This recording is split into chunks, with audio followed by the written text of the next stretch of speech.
Yes. There it is again. My starting point is, of course, Bloom's revised taxonomy. I have it on a link over here. I'm absolutely sure I don't have to explain it to Bernard due to the topic of his thesis, of course. But I think Carmen and Nastran, you're also pretty familiar with Bloom's taxonomy. So these lower order thinking skills and the higher order thinking skills, that classic division between developing knowledge, remembering things at one of the base lines of the pyramid of Bloom's revised taxonomy versus the higher order thinking skills that we relate to when it comes to the creation of things or analysis or synthesis of learning. So that is basically always the conceptual starting point, and I think that it is safe to say that P4C operates at the highest levels of Bloom's taxonomy. So that's always good to realize, and that also immediately gives us an idea of where you could find P4C in international schools and in an international context. I think a natural place to do P4C, but maybe I'm entering into a conflict with Anastasia here right away. You never know. But a natural point to do this is with the older kids. So say from the age of 8, 9, 10 years old. That is maybe the most natural setting to work with philosophy for children. And we could look at aspects of international curricula for children of that particular age. But you might as well also argue that you could also do a P4C with very young children, with toddlers, and then most likely you're not working at that very high level of Bloom's taxonomy, but you would start at a lower level to begin to talk with them about concepts, to begin to talk with them about the world, for instance, and things like that. Anyhow, in my perspective, Bloom's taxonomy and then the revised version by Credwell and Anderson is a very good conceptual starting point for doing philosophy. But I will not go too deep into that at this point, because that's basically beyond this session. I would like to look at you together with you at a few aspects of those 3 curricula that I announced. By the way, Caroline Ferguson and I have also done some research on the potential for philosophy with children, or philosophy for children, if you will, in international schools. You can find our article in this online book. I've already shared that with you a couple of times, I think, but it's good to remember. So you will find it somewhere in this book. And what we did in that study is that we tried to find out what the perceptions of then ITAP students in year 3 and 4, I believe it was, what their perceptions were about what philosophy looks like in international schools. And what we found is that most respondents said that they were thinking along the lines of language. So philosophy comes in the form of language, linguistic mechanisms, linguistic techniques. That was the most found answer to our main question when we asked the then year 3, 4 students what they thought philosophy was. And coincidentally, we met, Caroline and I met Anastasia at the conference where this study was presented in Madrid. And this is also how both Caroline and I were very enthusiastic about the other non-linguistic ways of working with philosophy. Well, you have just had a fantastic course, mainly driven by Anastasia, but then around imagery or around art or around music, for instance. We haven't worked around music that much, but imagery and art for sure. So those kinds of entries to philosophy, so not the linguistic ones, which you would see at the originators of philosophy for children, for instance, in the United States, who were very much working around text. Think of Matthew Lipman, for instance. That very different angle, so starting from a picture or starting from a painting, for instance, and taking that as a starting point, of course, opens up a lot of possibilities for young children, especially in an international school, who may not be so linguistically skilled yet, especially when philosophy is done in English. And it also gives you a different starting point to work with children in international schools on philosophy at a lower age, because they don't necessarily need their linguistic skills as a starting point. They might as well use philosophy to create more linguistic skills even. But those are the things that we had found out in the study, and we also wrote some recommendations. And I think this course is actually one of the outcomes of the recommendations. We should bring it under more people's attention, that you can also work around philosophy with not necessarily linguistic sources or starting from a text, but working with imagery and with art, for instance. I want to start with the International Baccalaureate. You all know it. Whom of you have ever been to IB schools? Yeah, where was that, Carmen? Mine was in for my math TP in the International School of Amsterdam. Okay, and any other IB related teaching practice experiences or connections that you have other than that math session in Amsterdam, or math? No, it's just a math, yeah. Yeah, it was not a session, but it was more an endeavor. Okay, thank you. Going over to Bernard there. So what was your... I had the exact same opportunity during my math TP. Okay. To also visit the International School of Amsterdam, which is a fantastic school, by the way. Yeah. And in your current teaching practice school in Eindhoven, is that an IB school or not? No, they started working with their own version of the IPC curriculum. Okay, yeah. So it's a very different term. Yeah. We will get to the IPC later on. Nostra, what are your experiences with IB? With IB, I also have been for my math minor there in the same school, but the rest were IPC. And Anastasia, is the school where you work, is that an IB school? Yeah, there's an IB school. I'm not sure you can hear me. It has the Russian department and IB.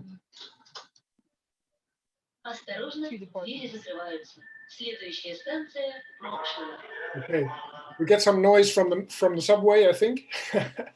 Okay, but I heard that it has a Russian department and it has an IB connection. Is that correct? Yeah. Okay, right. So one of the links, of course, that you could make, at least in my head, between philosophy for children and the IB is looking at the learner profile. So I'm just giving you a minute or two to have a look at the learner profile, which you should be familiar with, I think. And if you're not, then well, here it is. This is the learner profile. So it's learner attributes that have been developed for learning in an international school, circling around IB. Looking at this literal puzzle over here on screen, so looking at the different attributions that you see, so knowledgeable and caring, etc., etc. Which of these attributes would you connect to philosophy for children? Because that could be an entry point if you, at one point in your career, for instance, would like to start a discussion with a team, for instance, about philosophy for children, and having done this course and knowing the potential of P4C in international schools, sometimes it may be difficult to find an entry point, and my idea here is to look at the learner profile. So I'll repeat my question. So what kind of links do you see between P4C and one or multiple of these attributes? Carmen? I think that this applies to any of the attributes, but you can link it to okay, so for example, caring. Do you have to be caring in order to be like a good citizen or a good global citizen? So because all of these attributes are there to contribute or to make worldwide global citizens. So you can ask them, okay, well, what does it mean actually to be a global citizen? And do you have to be caring, for example, to become, or, okay. Yeah. Well, you know me a little. I'm going to play advocate's devil here a little bit, of course, because if you say, well, it could potentially apply to all of these attributes of the learner profile, then people could also say, yeah, well, if it is so thin, philosophy for children, that it can be applied to any of these attributes, then why would we work with it? Because then it's going to be smeared out across all of these attributes, and you wouldn't recognize the philosophical character of it anymore. What would your response be? My response would be, I think that it stimulates critical thinking, because they look at, okay, this is what the adults, provide us with. This is what we have to learn, but does it actually add to our understanding or to our development of becoming global citizenships? And I think that they would then, in turn, be able to really understand each attribute. To a certain like depth that they otherwise wouldn't reach if they were just taking it over, like, okay, sure, we need all of these. And now that they've thought about it, it's a Okay, so yeah. so you're referring to the depth of philosophizing with children and the fact that they should not just talk about being a global citizen, but really inquire it more deeply, and think Yeah. about it and reflect more deeply, and that would connect it to which of these? But any, I think, really. Any, yeah, yeah. But I guess that's then, well, let's just say being reflective. Okay. Yeah. But it is quite random, as you mentioned it. Yeah. It's Yeah. a starting point. Okay, I'm going to try to put Nasran and Bernard a little bit more on the spot. I'm going to ask you to really choose one or maybe maximum two of these attributes. And by asking that, I'm not saying that you are wrong, Carmen, just taking a different turn here. So one or two attributes that you say, well, actually those claims that the IB is actually putting forward can never be reached if you are not doing philosophy for children. So you can only become this and this in terms of your learner attribute if you are doing philosophy for children. Because actually, of course, what we would like you to do, what we would like to see potentially, is that you are actually going to sell P4C within your later team and say, listen, students really learn something with this, which they do not learn in another context. So they need P4C for this. So Bernard, may I ask you, or sorry, Nasran, you go first. No, I just wanted to ask a question. You mean that one of them cannot do without P4C? Yes, you are so much more eloquent than I am. Okay. Yes, that's what I mean. Okay. I use too much words. Yeah, too many words. Yeah. So which one cannot do without P4C? That's much better. So can you answer it yourself? Well, I'd go for, well, I think all of these attributes can be taught in using different forms and strategies than P4C, but I think P4C is such a rich teaching method or strategy or stimulus, whatever you want to call it, because it encompasses so many of these attributes at once. While doing P4C, students have to be open-minded. Well, you want them to be open-minded, you provide a stimulus for them and a classroom setup or a debate in which they should practice open-mindedness, and at the same time they will automatically become better communicators. Okay, let's for change, let's take that as a starting point. So open-mindedness. Yeah. Is something that you would, and this is a question for all of you, is that something that you would take as something that is a prerequisite to begin with philosophy for children, or is it a potential learning outcome of philosophizing with children? Being open-minded. Is that something that you can learn by doing P4C, or is it something that you should actually possess as kind of an attitude as a child, I mean, before you enter the room where the P4C is happening? What do you think? And again, of course, this is, you know me, this is my technique, working with blacks and whites and seeing where you stand here. And the reality is much more nuanced. Nasran, do you understand what I mean? Yeah, I understand. I think it would be, for me, it would be learning outcome, because it's helped them mostly to think and then go further and a little bit think deeply. And as I said, Bernard, open-minded, but I also would like to choose thinker, because it helps them to think and come up with some idea and maybe some opinion about that, what we did actually with Anastasia in previous courses with photos and books. Yeah, I think, yeah, all of them, yeah. Yeah, hang on. You were. I don't want to spread out so quickly. So you connected being open-minded and being a thinker, and I admit it. I tried to put you all on the spot there and saying, okay, do you have to be open-minded to start with P4C, or do you think it is a learning outcome? Of course, another way of looking at these attributes is looking at them as a continuum. So you have a continuum of being open-minded, whereas you could, for instance, be. We can have started with thinker and ended up with open-minded. Well, for instance, yeah, but you can also argue that you have different stadia of being a thinker. You can be a superficial thinker, and you can be a more advanced thinker, and you can end up as a very deep thinker that had developed this as kind of a habit for learning. And you look at these attributes from the IB learner profile, I think from different perspectives. So you could look at it whether a person is a risk taker or not. But you could also speak about degrees of risk taking and degrees of being a communicator, for instance. Bernard, you want to say something?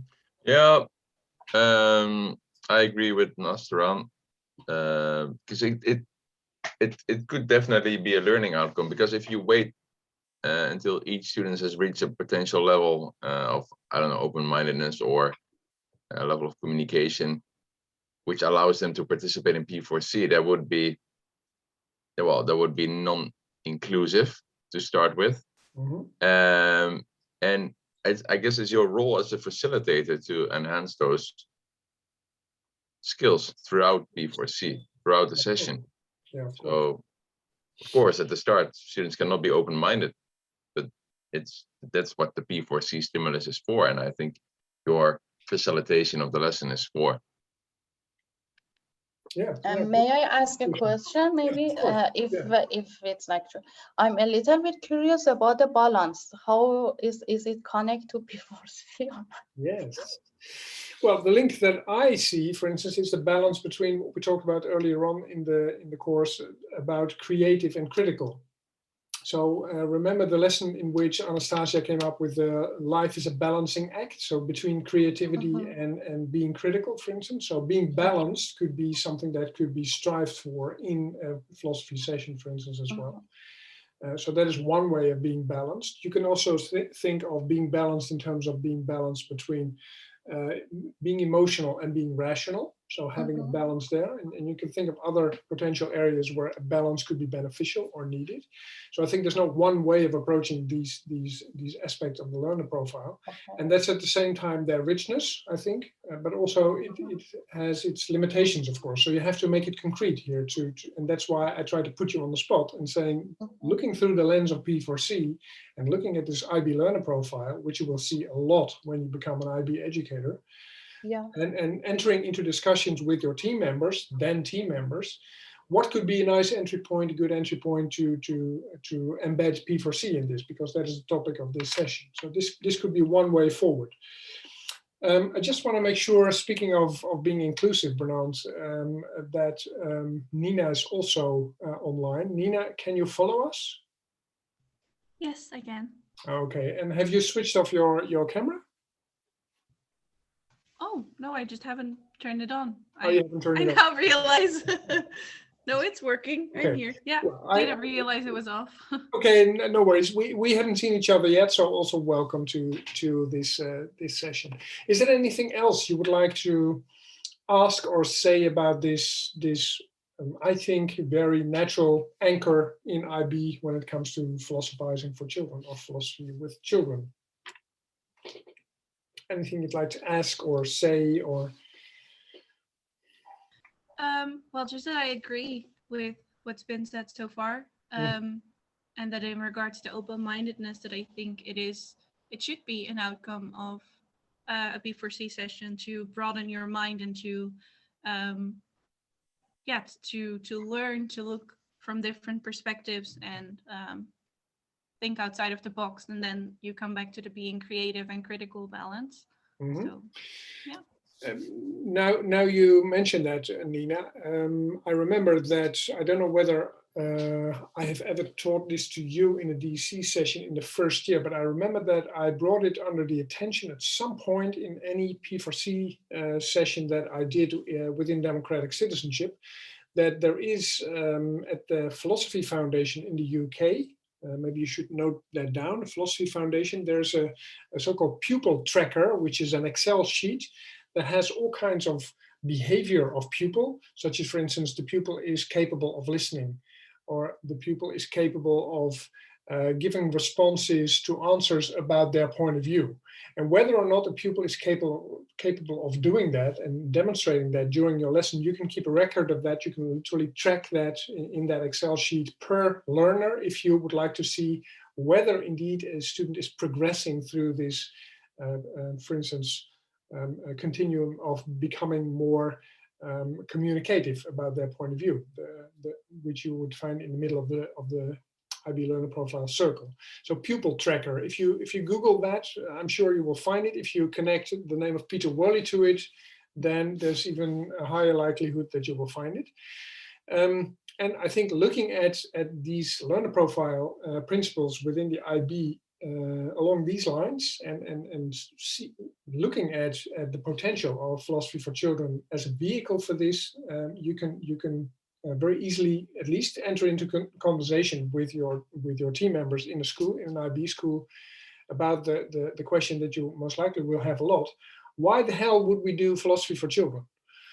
Well, for instance, because it helps you to work on degrees of open-mindedness and making these very vague and idealistic principles of the learner profile concrete and take you to a next level. And you could take the discussion in your team to a next level. And you can just say, well, we can try it out. We can try it out in our classes and see to what extent our kids indeed get more open-minded. And look, I have a few series of behavior over here in the pupil tracker, which we can monitor throughout a couple of weeks and see whether children indeed are capable of listening to each other better or responding to a critical comment on their own point of view better. After that, we've done this in P4C, for instance.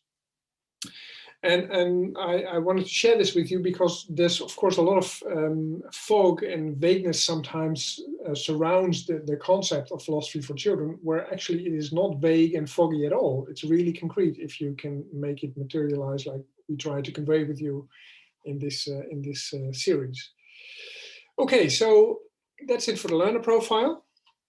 When looking at another element of the IB, namely the primary years program, they work in the IB with the so-called inquiry circle or inquiry cycle. And you see these 6 segments over here. It starts at the top right section, which says tuning in.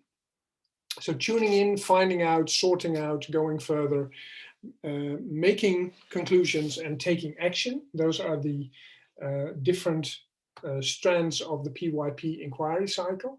So also if you deliver your P4C lesson not in the format of a concrete lesson in which you are the teacher and the children are working with you in a plenary session, but if you work in a more inquiry based environment, I would argue then also P4C could have its value. And of course, not only P4C, but it could in certain areas of these 6 fragments have its value.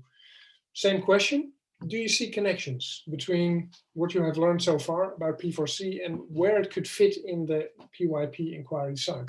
And there's multiple answers possible, of course. Just have a look.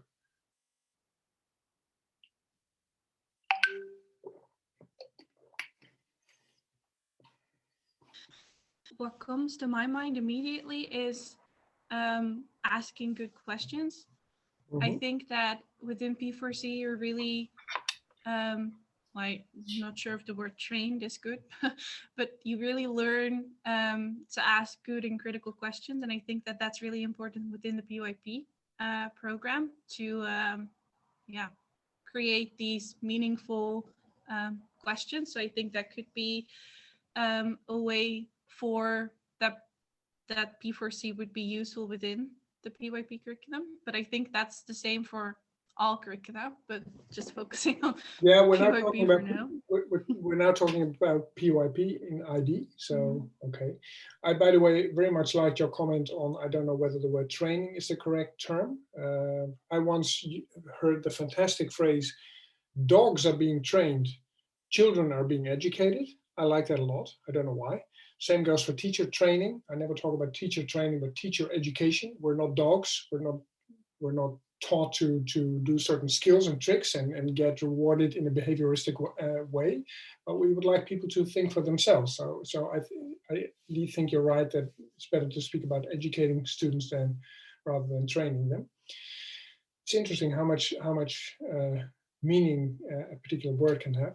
But coming back to your remark, Nina, asking the right questions and knowing how to ask the right questions. Where would you situate that within the inquiry cycle here?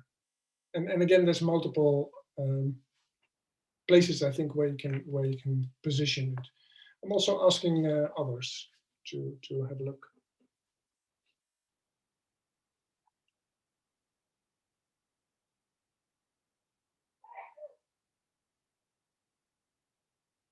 So my question is on Nina's remark. When it comes to asking the right questions or asking the questions rightly, you could also say, where would you position this, Bernard?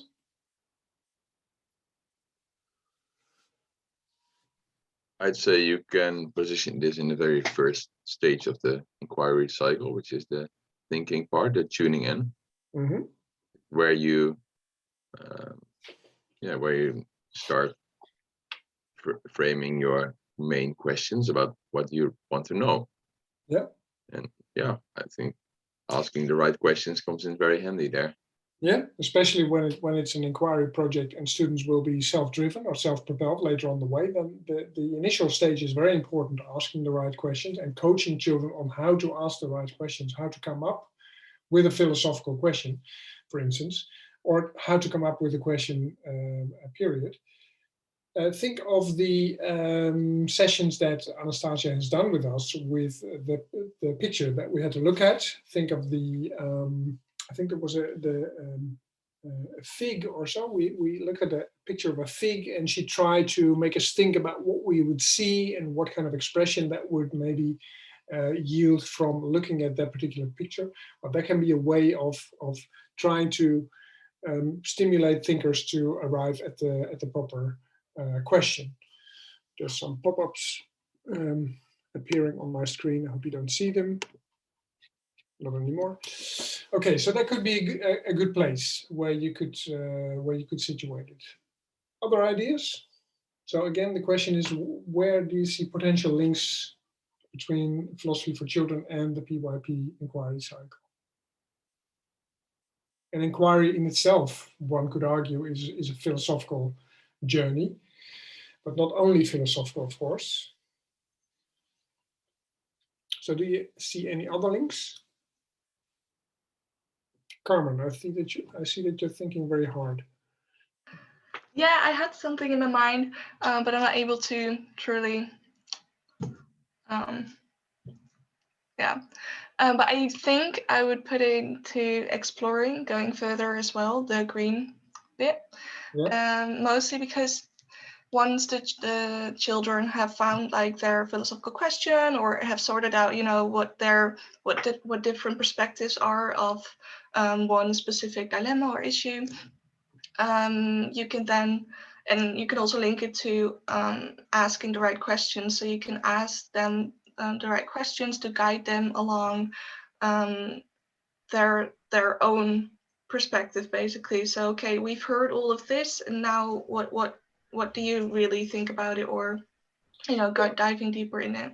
Or what do others say? This could also be a moment, for instance, to connect it to what other people have thought about this. And of course, to do that in a child-friendly way. I wouldn't want to come up with a quote of Spinoza here, for instance, but I think you've learned along the way a lot of child-friendly ways of introducing concepts or introducing other people's ideas to make children, for instance, go further, or to make conclusions once they have elaborated their search and come to conclude.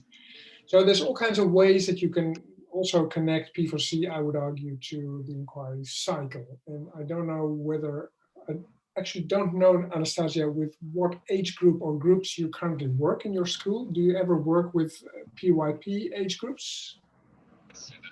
Actually, I don't work at that IB department. I work in the Russian department.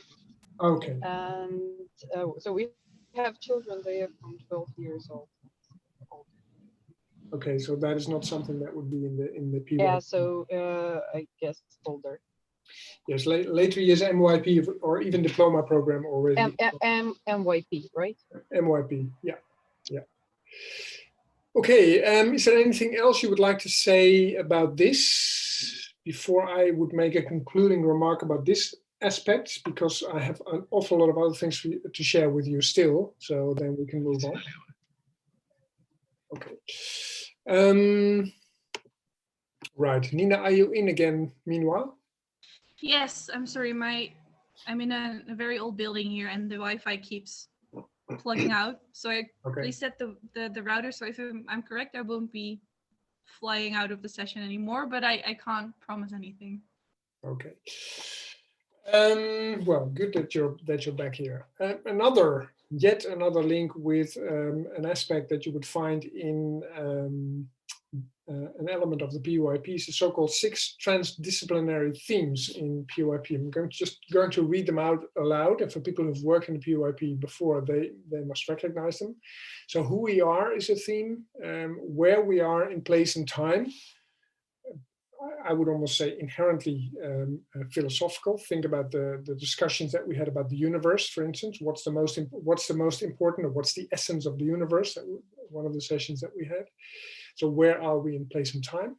How we express ourselves. Think, for instance, of imagery, of messages. We talked about paintings, for instance, with René Magritte. Ceci n'est pas une pipe. This is not a pipe. So, but it's a painting of a pipe, for instance. So expressing ourselves and how we do that, and using art, for instance, for that.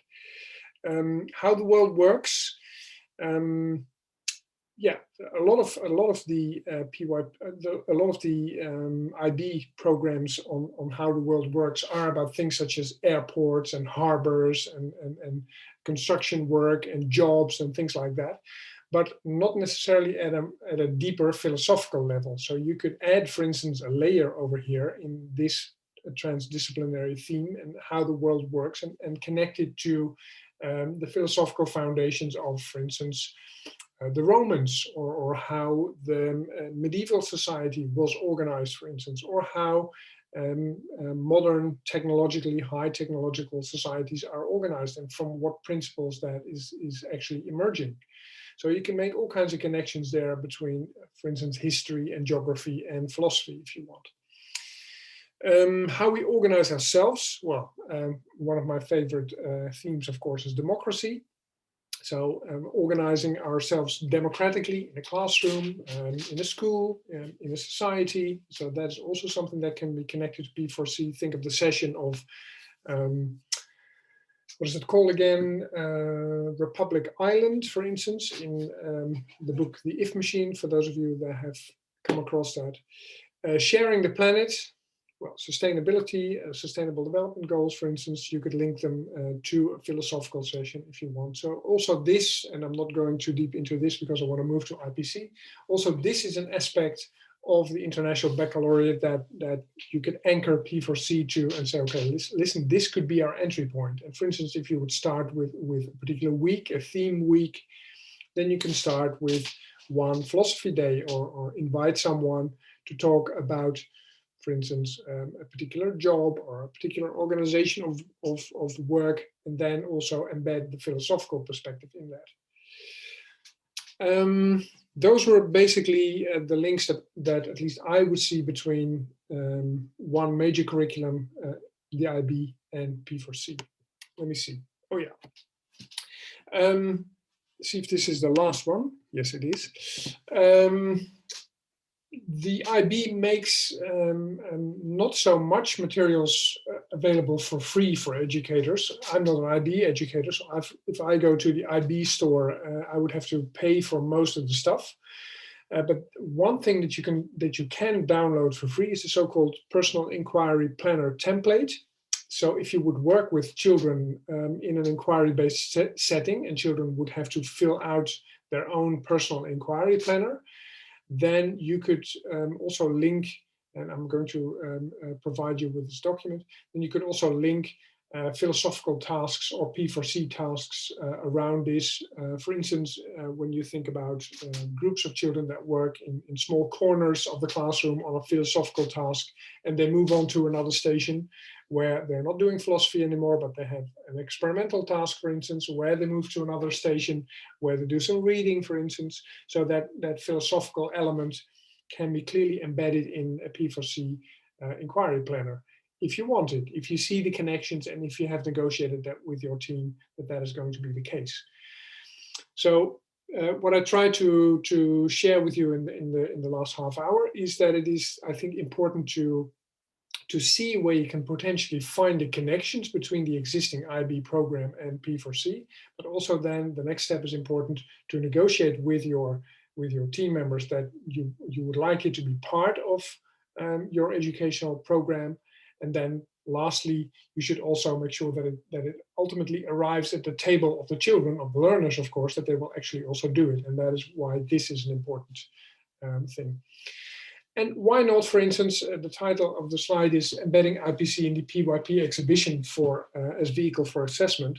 Why not let children, for instance, do a demonstration of some philosophical reasoning as part of their PYP exhibition, rather than the maybe very traditional dress up or play or display that you let them create in the classroom? Why not also connect a philosophical element in there, for instance, and let children carry out a philosophical task in front of very often parents who come to witness that? And then you can also explain what these children are actually doing while they're philosophizing as part of their PYP exhibition. Any thoughts on this? I'm just trying to put a few cards on the table for you to see if you could see the links and you could make use of this. Okay, then if there are no further questions, I move on to IPC. When we look at international schools and international education historically, then IPC was created later than IB. International baccalaureate schools were originally emerging from an initiative of diplomats in Geneva in 1947, 1948, who found that it was very important that their children would get this similar form of education when they would take their kids with them to a new diplomatic post in another country. And so that is the origin of the IB. And it now has become a global conglomerate, the International Baccalaureate. IPC originally emerged from the Dutch Shell Schools group. So Dutch Shell, British and Dutch Shell, an international consortium that you know in oil and fossil fuels, now under heavy debate, by the way, if we look at the recent developments when it comes to CO2 and their obligations there. But Shell has always been a very wealthy company, of course, and they have always provided education for the children of their staff. And they had their own Shell schools. And the Shell schools emerged in the 1970s, 1980s. And they developed their own curriculum, and out of that curriculum, coming from the Shell schools, that slowly evolved into the IPC, the International Primary Curriculum, which is now a standalone curriculum. It's no longer owned by Shell, but it is another curriculum than the IB. It claims to be a curriculum that is driven by recent insights from science and brain neurology, for instance, and how learning works. And it claims that it adapts its curriculum along the new insights coming from research and primarily brain research. And the IPC also has a few components. I've identified a few components where you could potentially also link philosophy for children. The first one is subject goals and international goals in the IPC and their potential connection that at least I see. We're not going over them, but there's individual subject goals for language arts, mathematics, science, ICT and computing, where you see the whole bunch on screen over here. All these subjects have individual subject goals, so knowledge based, of course, very much based on knowledge that children need to acquire.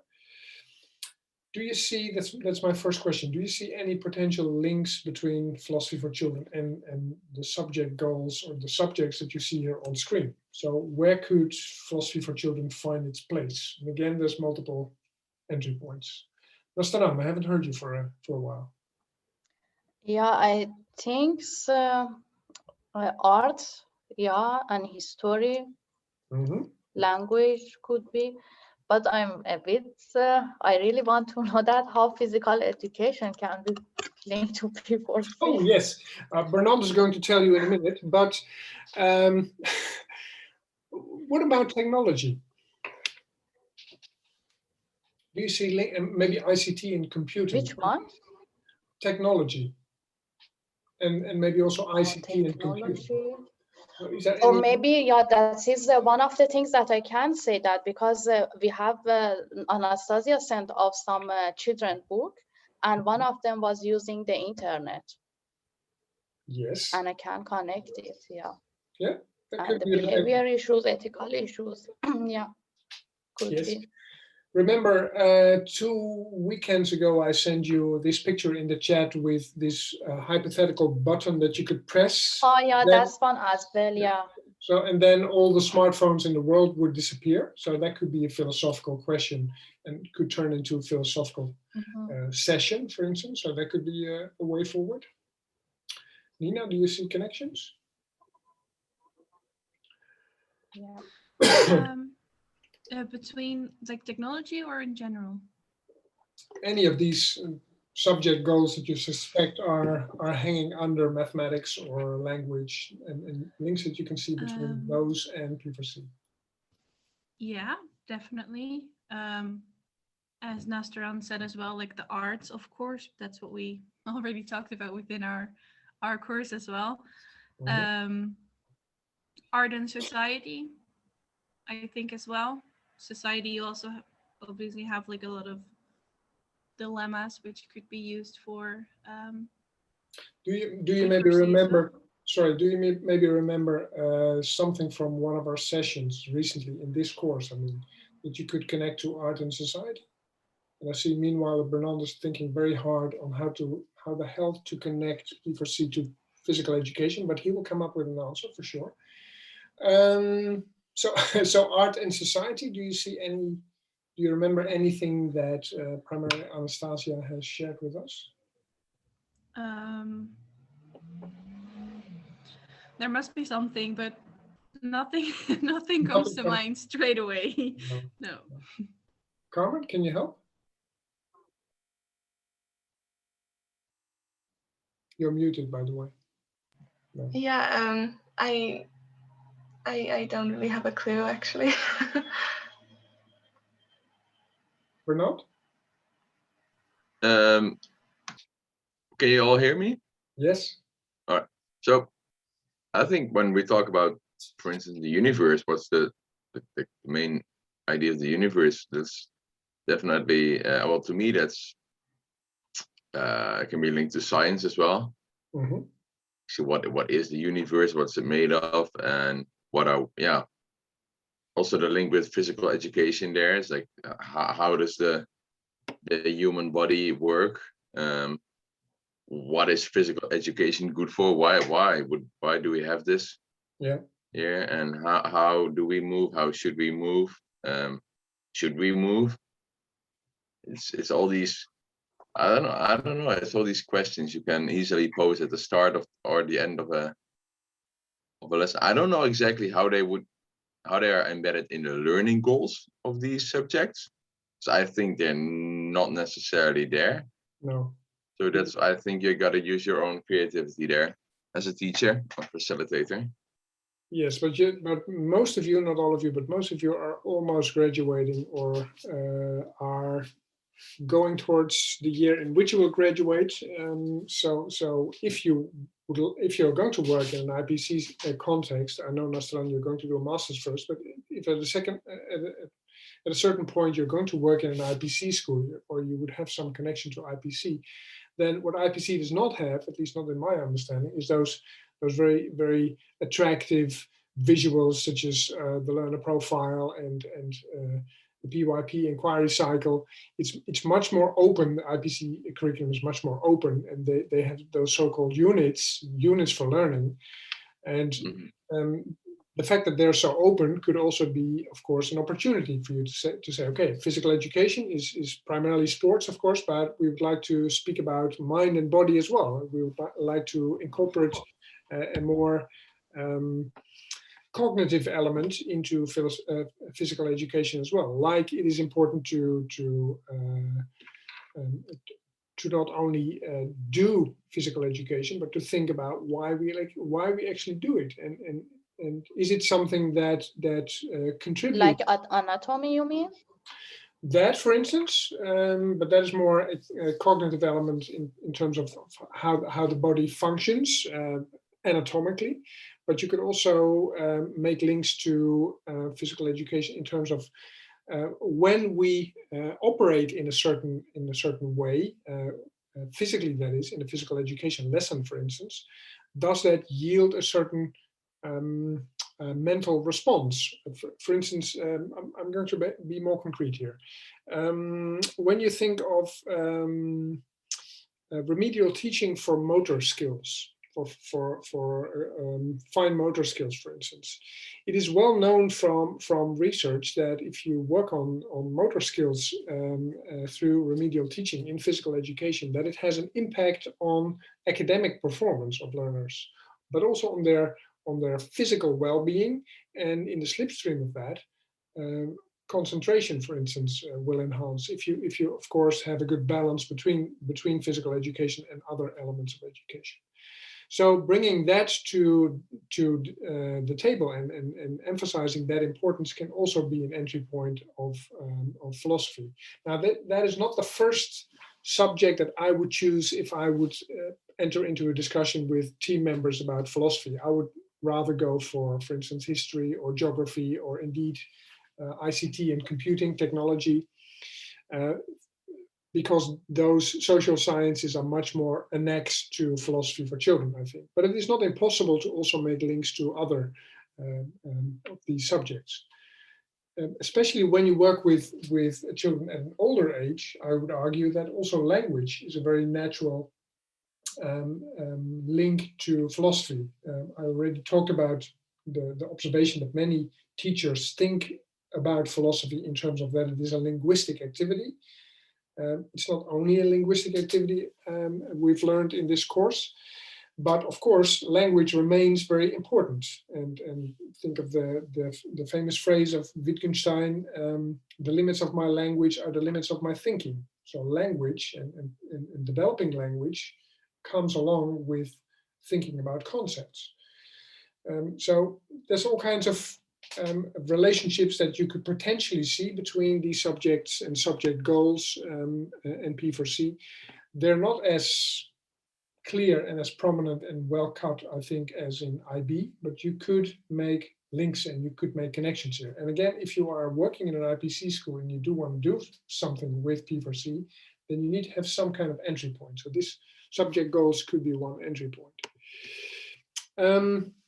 The IPC also works with the so-called personal goals, and that is at another level. So you have the subject goals, but there's also personal goals, and it's slightly comparable to the IB learner profile.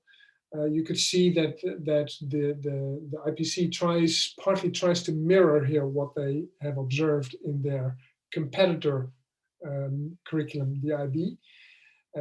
It's not the same, but you see some overlaps between the IB learner profile and the personal goals. For instance, thoughtfulness.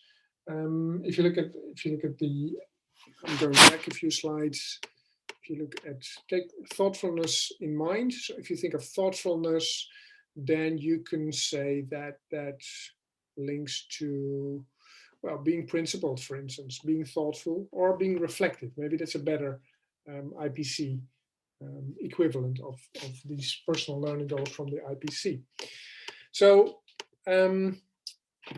cooperation, resilience, morality, inquiry. A few of these personal goals are also potentially connectable to P4C, or you can make relations between P4C, working on P4C goals and working on these personal goals.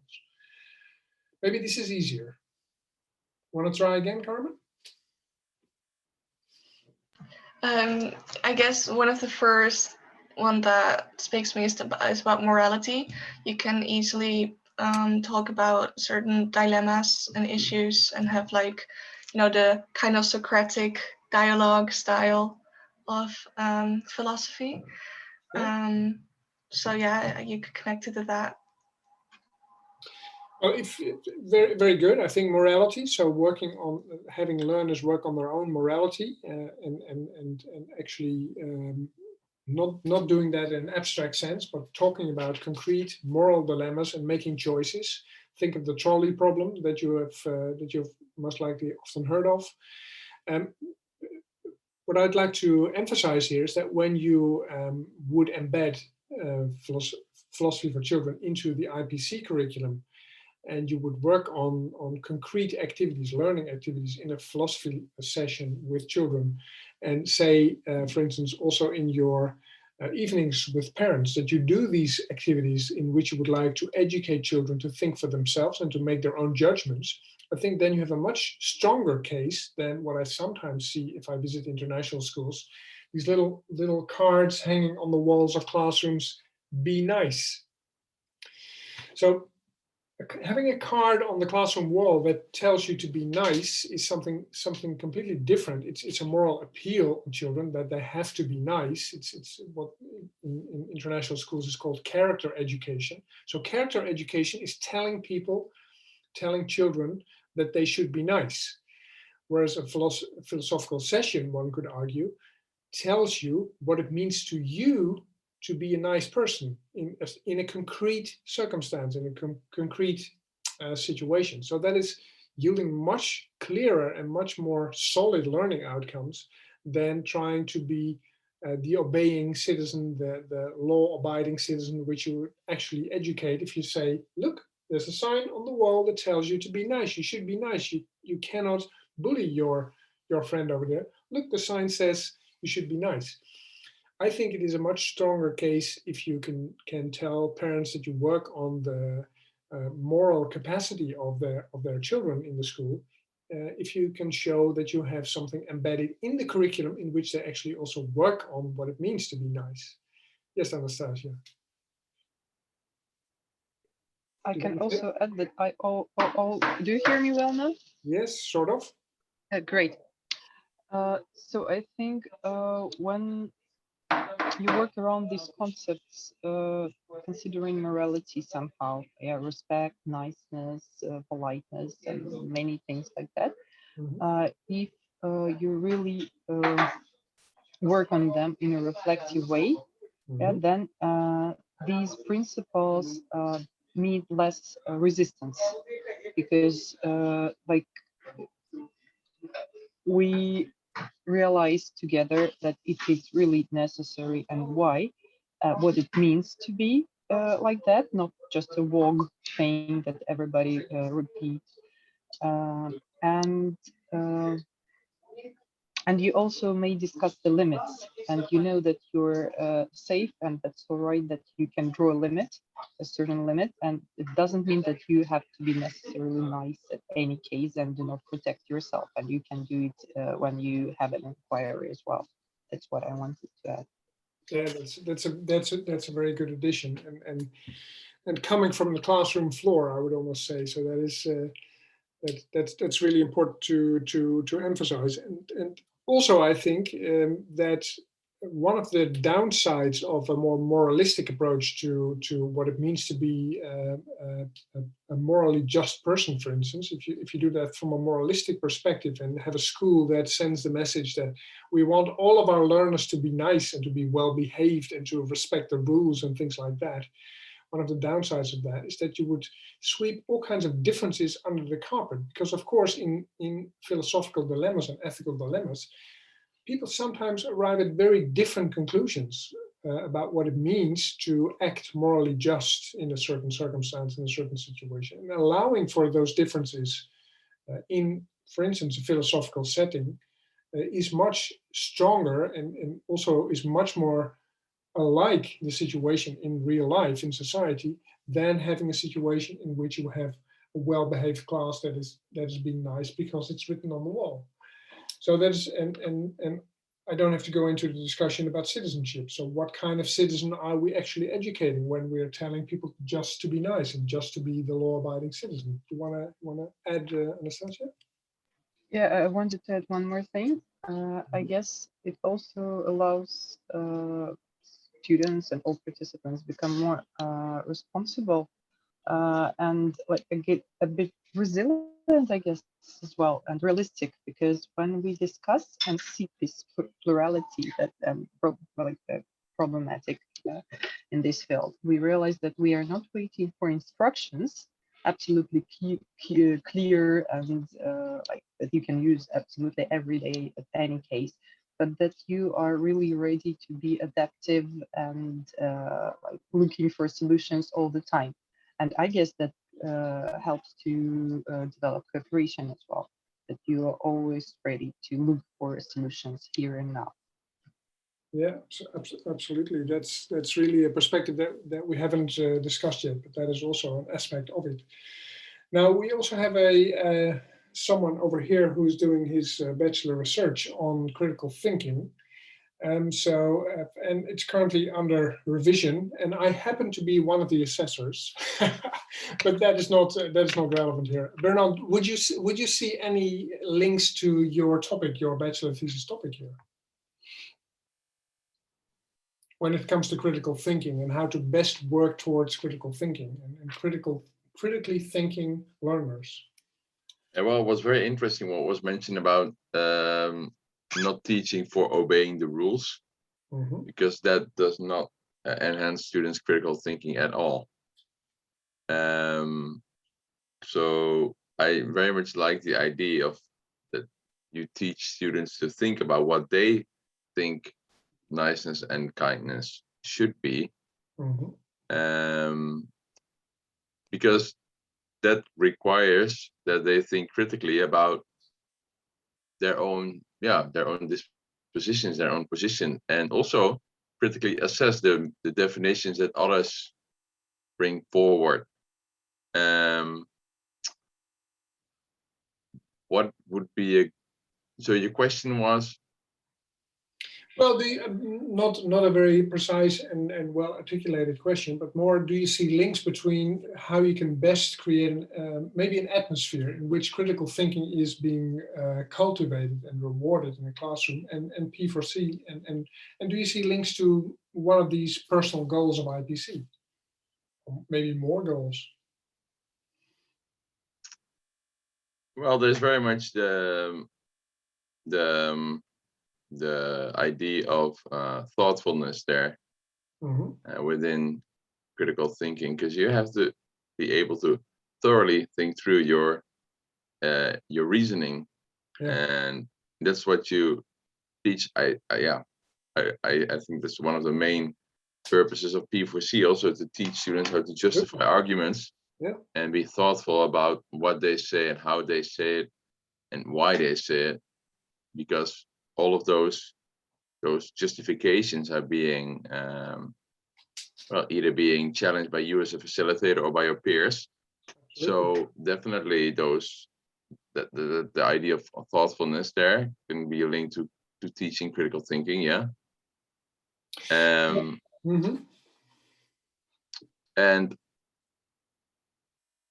well, critical thinking is also a lot about decision making, so that's where morality could easily be linked to critical thinking, because if you have to make a choice, a morally based choice, what are you going to choose? What is better or what is less worse? So yeah, there's a lot of links between these personal goals and critical thinking. Okay, thank you for sharing that. And also one could, of course, go on and on about this. You could argue that while you do P4C, you teach the participants to cooperate. while you do P4C, you teach your participants to pay respect to each other's point of view. While you do P4C and you, for instance, want to reach a certain decision about what needs to be done about, for instance, a moral dilemma, you need your participants to be adaptable to accept, for instance, a democratic decision, which they themselves do not necessarily agree with. So adaptability is also a part of that. This, of course, is completely immersed with communication. So, and a lot of these terms are so open and are so widely formulated for a reason, of course, so that all international schools working with the IPC can work around these personal goals. But what you need to be able to do as an educator within the IPC is to make it concrete. And I think that P4C offers excellent opportunities to make it very concrete, and those fantastic examples that both Anastasia and Bernard have given from their own perspective and in their own right give you a very good idea on how these personal goals could be a very good entry point for bringing P4C on the agenda in an IPC school. With your permission, looking at the clock, I think we need to move on. Interestingly, next. Marcel? Yes. Marcel, do you hear me? May I add Yes. one more thing Of course. to this slide shortly? Yeah. So could you, yeah. Okay. I wanted to add one more thing about resilience. We talked about it to be really clear, yeah, about the concept as well. I think, and sometimes I even write it down in a program, and it's like one of the goals of P4C in a week or a month that we have become more resilient in a sense that you perceive criticism differently. You become really grateful, and you see that criticism of others makes you stronger. Your position stronger, deeper, wider, better, and I think that is something that has to do with resilience. Okay, and you're actually arguing that could turn into a sub-goal. So how to become more resilient, do I understand it correctly? So how to become more resilient can be one of the outcomes of P4C. So that can be a sub-goal. By doing P4C, by receiving criticism, by accepting that your point of view is being criticized, you learn to become more resilient, because you develop it as a habit of mind to respond to feedback, to respond to criticism. Is that what you mean? And to see that it is really supportive, it is really good for you. Yeah, it's not something that devaluates you, but makes you stronger. Yeah, on the contrary, it makes you stronger. Yeah, okay, good addition, thank you. That was it, or did you want to add more? That was it for the moment? Okay, good. I'm not going to linger as long as I did with the other two, but I think we all succeeded in making these connections to the IPC personal goals. There's also so-called international goals. I just read a few to you. Knowledge and understanding beyond our nationality. How are we ever going to acquire such a super ambitious goal, so the development of knowledge and understanding beyond our nationality, if you are not creating spheres in the school or situations in the school, pedagogical situations in the school, in which you can also examine people that operate from another national perspective, for instance. Well, understanding the dependence and interdependence of peoples, cultures, and countries. These are literal phrasings from the IPC. Have a certain understanding of the degree of focus on the host country, have a certain degree of understanding of focus on the home country. So these aspects of understanding the home country, understanding the host country could also be ideal places where P4C could play a particular role. And again, like in the IB, this reflects some of the learning outcomes of the whole curriculum of the IPC. So they have these different layers. So they have subject goals, they have personal goals, and they have so-called overarching international goals.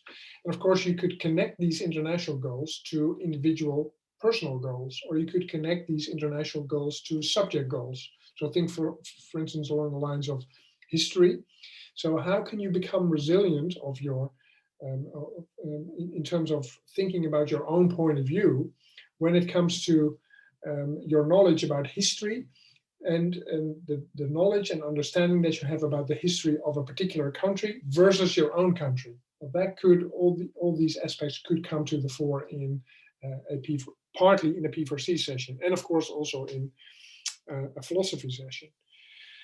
And mind you, you can embed an aspect of philosophy into history. So the IPC is so flexible and bendable that you can make these connections. So it's not, subjects are not being looked upon as sheer subjects, but those interconnections are being seen.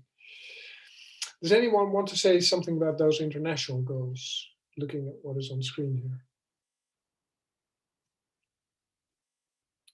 And also with an eye on the clock, because we have approximately half an hour.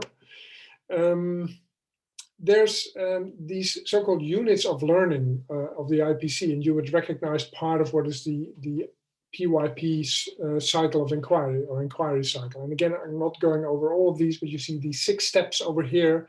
So also here you can make the connections to how you want to make sure that there is some kind of knowledge harvest. Knowledge harvest is a key term in IPC. How you can make sure that certain elements of research activity are coming to the fore. So research could take the form of philosophical inquiry, for instance. That's number 4.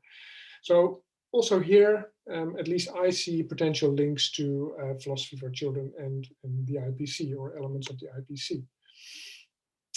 Then they have these very well developed and beautifully designed units of learning in IPC, and I listed just a few over here so that you can see that there's a whole wide range of potential topics, and there's many more. I think there's over 23 different units of learning. Who am I? Well, only the title is very philosophical in itself already. There's one about chocolate. Chocolate and how chocolate is being manufactured around the world. Think of slave labor, think of child labor, and you have your philosophical dilemma. Young entrepreneurs, think of entrepreneurship with an eye for the planet, for instance, people, profit, planet. So there's all kinds of links here to philosophy. What price progress? So this is all about the environment. And you can think of all kinds of links here as well between P4C, at least in my head, and what the IPC offers. And these units of learning are developed in, well, less open, I would say, a little bit more prescriptive than what the PYP offers, but you could still make some links to P4C. Righty, ready for the last one? The British national curriculum has many different curricula. There's the curriculum of England. There's a curriculum of that's England and Northern Ireland. This is, of course, a lot to do with how the UK is constructed. There's a national curriculum for Scotland. There's a national curriculum for Wales. There's a national curriculum for England. And I've just taken population-wise the biggest one, the national curriculum for England. What I would like you to do is to open the link. I'm going to share the link with you and identify a few subjects, and then you should look under programs of study by subject. And I would like to turn it around and would like to ask you which of the subjects that you would see, and maybe you can do that in pairs, which of the subjects that you would see would be able to benefit from philosophy for children. And we're going to do this little exercise for 10 minutes. So I'm going to ask you to look at the National Curriculum of England. You have a direct link after that I've explained this. And please look at a few subjects that are being taught in the National Curriculum of England. So you would see very designated British tailored subjects. And I would like you to make the connection between a few of those subjects and P4C. And then in 10 minutes we come back and we're going to have a chat about that. Is it clear what I would like you to do? Yes. Okay. Then Yeah, but you haven't sent the link, right? I'm going to open the link. Just a second.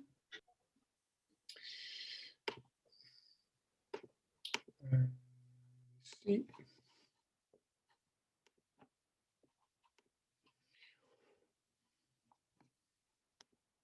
Now it would be nice if I could find the chat. Here it is. Yes, there you go.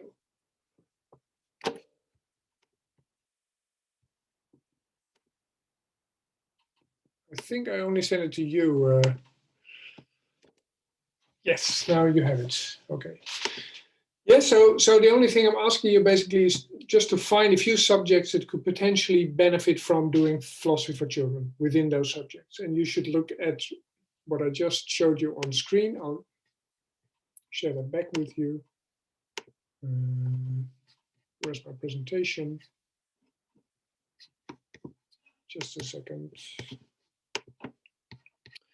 Yeah, so if you go to the subjects, you would find them on the programs of study by subject and look for, well, a handful, 1, 2, 3 subjects. And we'll see each other again in, well, maybe 10 minutes is too much. What do you think, Anastasia? Shall we do 5? Just have a look. It's just for making an inventory. Okay, 5 minutes.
Okay, I'm asking you to come back.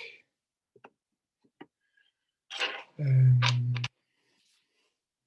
hope you found at least one subject that you think might, well, how should I say that, might be connectable to P4C or might benefit from P4C or for which P4C could work. Bernard, have you found any? Yeah, well, I'd say obviously could be made to the citizenship programs of study. Yes. One of the goals, but it's only it's only situated in key stage 3 and 4, which I find interesting. Yeah. Why it's left out of key stage 1 and 2. Mm-hmm. But it says that students are able to think critically and debate political questions. Well, that's well in order. Yeah, well, you can participate in a debate. I think you can. Everyone can participate in a debate. That doesn't mean that you're a good debater. So I think that there's a little, maybe there's a sub goal there somewhere hidden in the curriculum, but I think that goal by itself, well, it's not necessarily, but P4C could benefit, of course, those goals. You mean could contribute? Could contribute, yeah.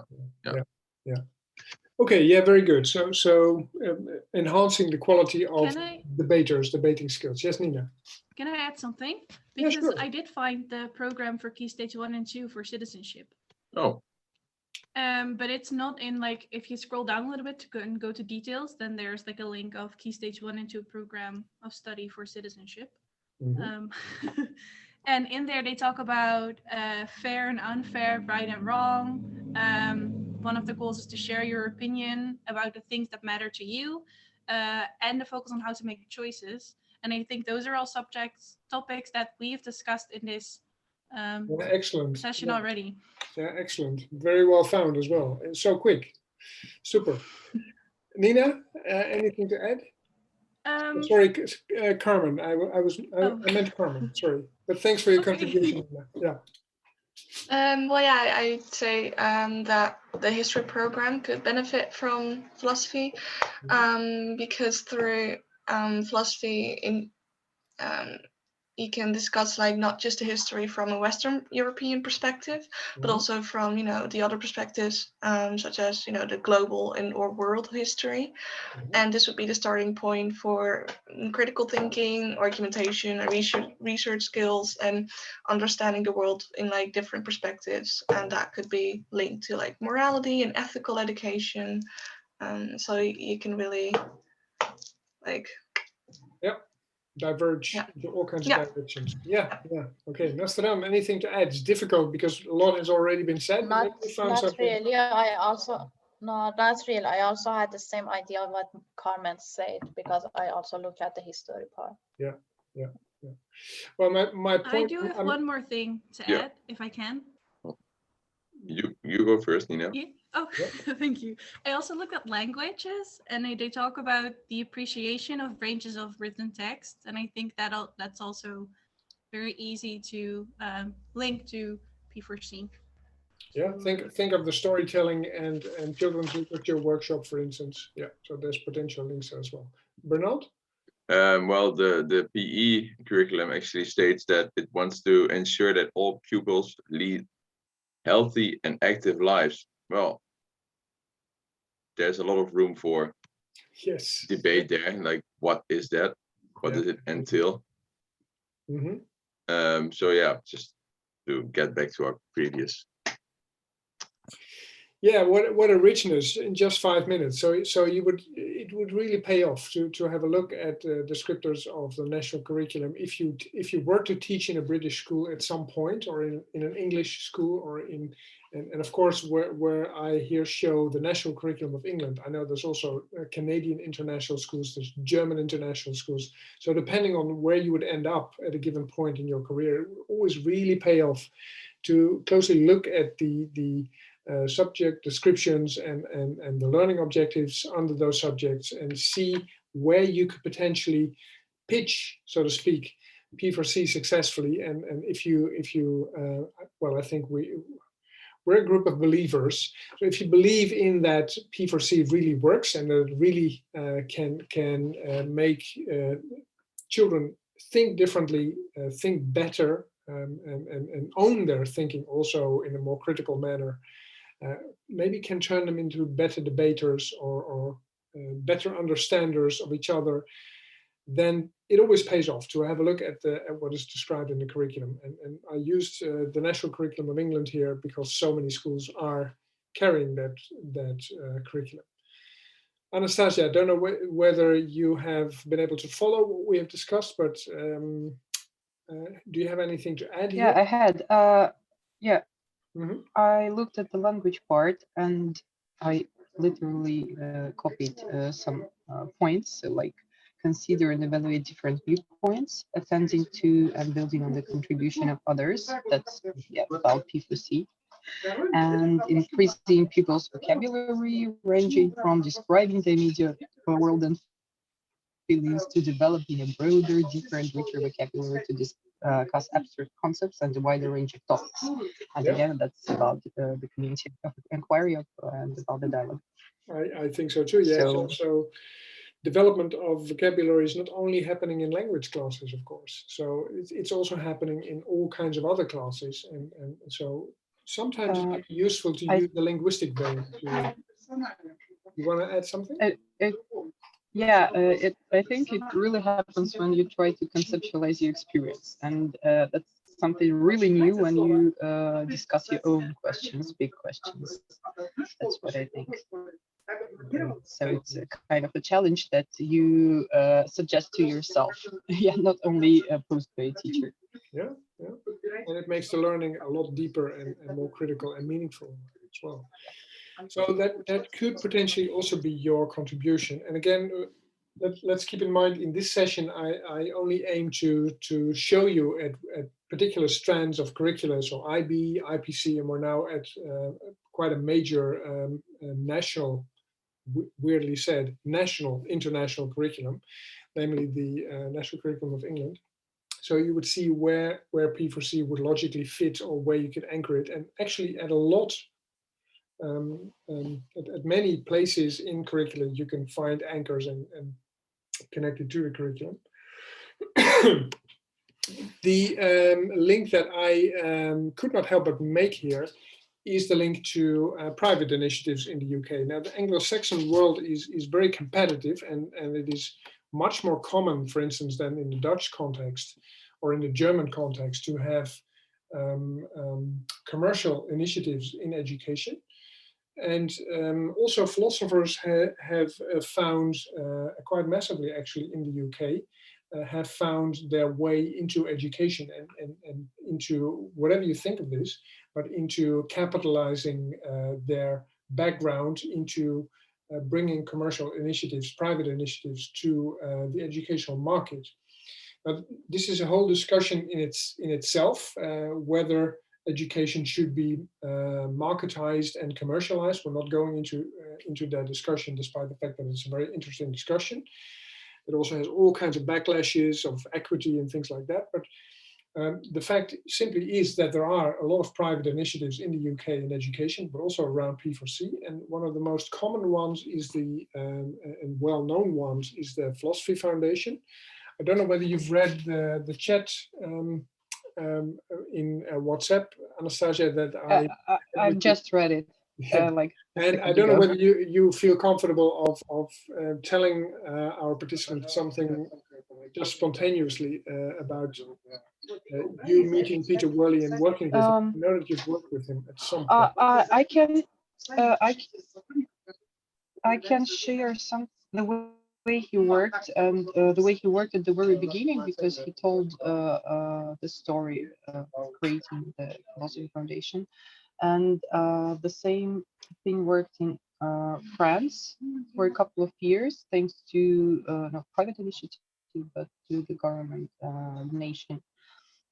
So he was a traveling philosopher. So he worked with, he was a visiting teacher. He worked in several schools.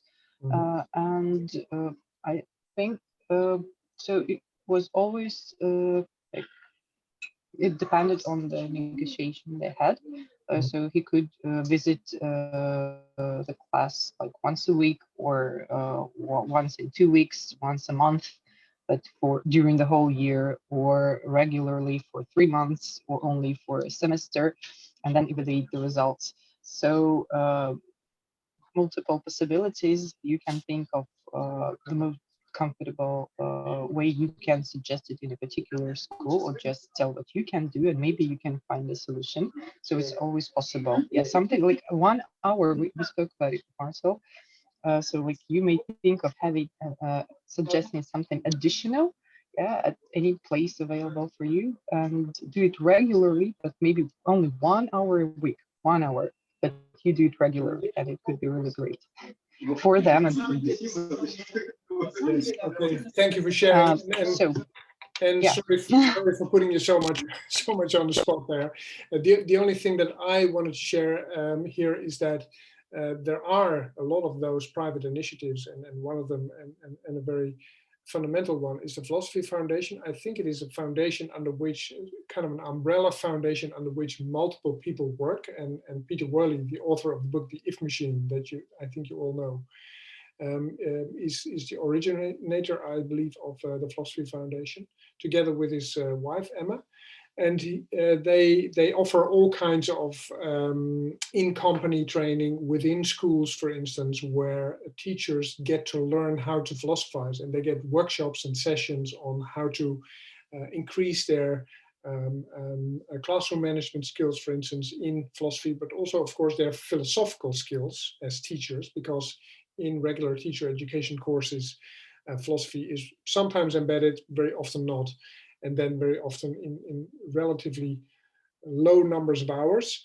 So if you really want to immerse yourself in this, there's whole tracks that schools in company can buy. And since international schools are very often quite wealthy when it comes to continued professional development, and you think you have an appetite for this, and this would be something for you to pursue, then I think it would be worthwhile to look into this and to look at, for instance, such an organization as the Philosophy Foundation, and see whether whatever project your school is doing at the moment, or whatever long-term project your school is committed to at the moment, whether you can connect that to, for instance, such a private initiative, and well, sometimes literally have people fly into your school and do a week or a few sessions with you on a workshop, for instance, in an IB week or an IPC week or whatever.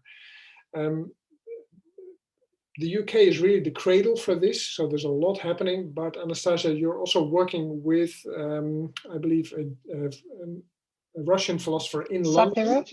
Yeah, Alexandra or so, on projects in schools in the UK, aren't you? Yeah, Alexandra. Yeah, right. Yeah. So you're also someone that could actually be hired for this, or not?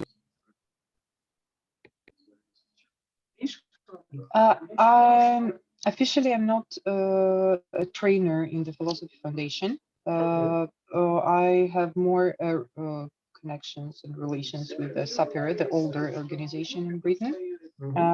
But yeah, I do cooperate with them somehow. So you can invite me as well, of course. Okay. If you want. So, but yeah, there are lots of, just investigate their websites as well, and maybe some literature that is available. Well, we already said, based on Nastaran's question, I think 2 weeks ago, about some sources that we could share, there would be a good idea to make some kind of a reference list out of this course, or kind of a booklet, so that you have all the information together, and that you can sometimes refer to as reference. So I think it's good for you to know that we're working on that. Actually, this was it, I think. Let me see. Yes, there's one more thing, last thing. Other possibilities to embed P4C in international curricula. If you are multilingual yourself, and of course, some of you know that I'm quite fond of French. I was originally educated as a teacher in French, modern language, for secondary education and social studies. Donc, si vous voulez philosopher et méditer avec les enfants, c'est possible. So if you want to do this in another language, there's also a lot of sources online in Spanish, in French, maybe also in other languages, certainly in Russian, I think. So if you want to blend You mean language clubs? Language clubs, yeah. So if you want to blend P4C with one of those, then of course that's also a possibility to make the connection to international curricula very natural if you don't want to go the formal way by using the IB Learner profile and so on. Just a few ideas here on screen, and I want to end with a question, just as you see it in the speech bubble. Do you see any options there? So how is your Italian, Bernard?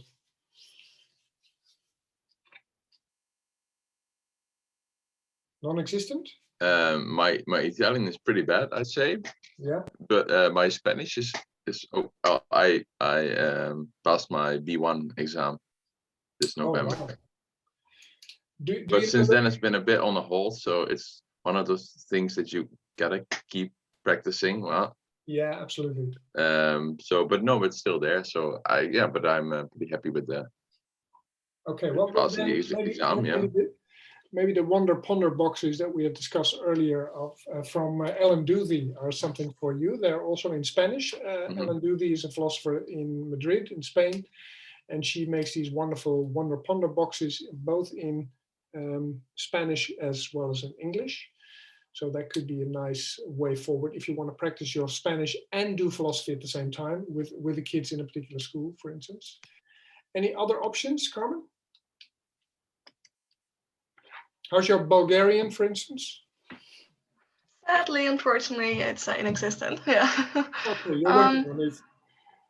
Yeah, for sure. It's on a long list. Yeah. Yeah. But do you see any options between P4C and going multilingual? Not right away. I've never really thought of it before. So it's a new thing, at least for me. So not yet. No, okay. Honestly, no. We try to leave you baffled after each session. So this is another attempt, right? For sure, yeah. Okay. Yes, Anastasia? Yeah, I guess you all can do a philosophical club in English. English-speaking club, very popular, but you can organize the discussion and the speaking club using different P4C tools. I don't quite understand, Anastasia. Could you share something with us in the chat, or are you referring to something very general, a language club? Yeah, I'm referring to something general, and I told you that I have one group of teens, and it is called English Lab, and we are free to not do any academic things with an official special course, but it's a speaking club, so we can do multiple things. Yeah, I shared with you. And that's something that is a possibility as well.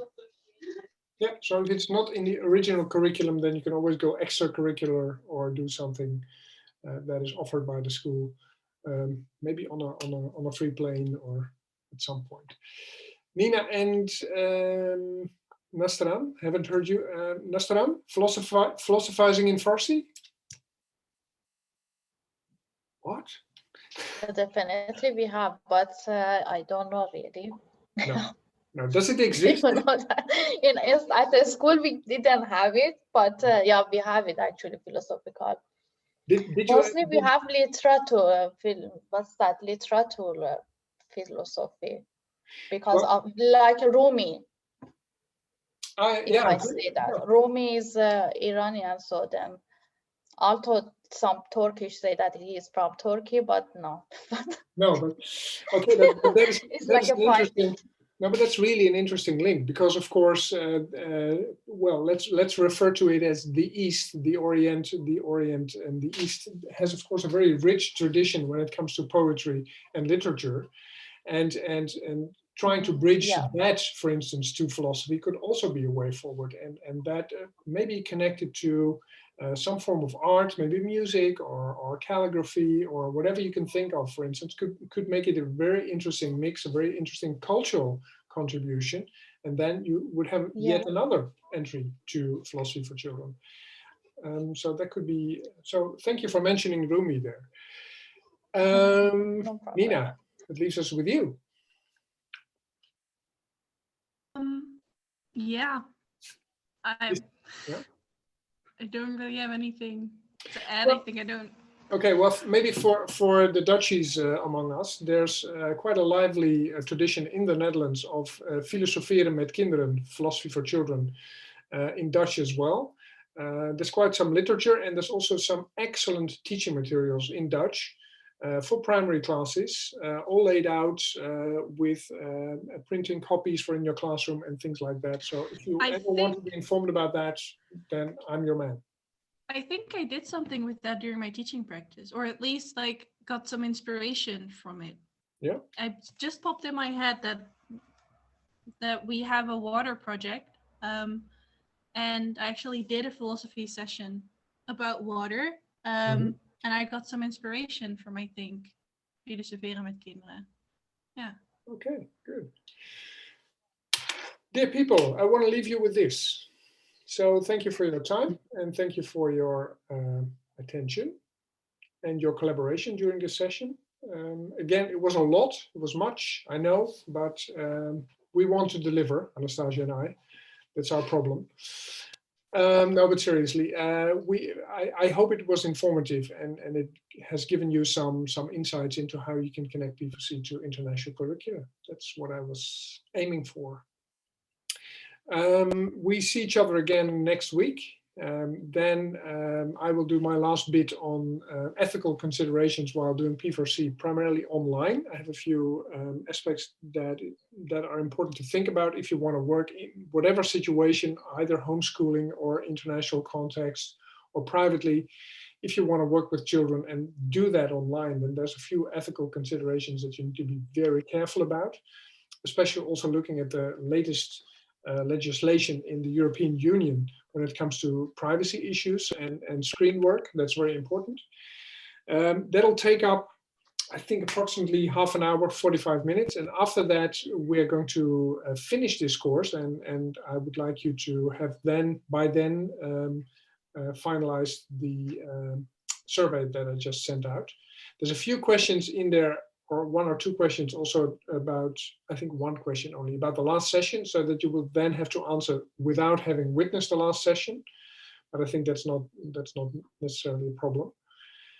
We primarily would like to know how you have experienced this course and this environment. And of course, we would like to improve ourselves and see whether there's something that we should change or add or kick out. So please be very critical with us. We just learned from Anastasia that it's good to have feedback. And we'll see each other again in this setting for the last time next week. Yes? Okay, thank you very much. So, see, I have to go. I'm not going to pop out at the last session, so my summer school is going to be over. So I'll be with you completely. Okay, looking forward to that. Okay, enjoy the rest of the week. Bye-bye. Yeah, me Thank too. you. See you next week. Bye-bye. Bye. Bye-bye.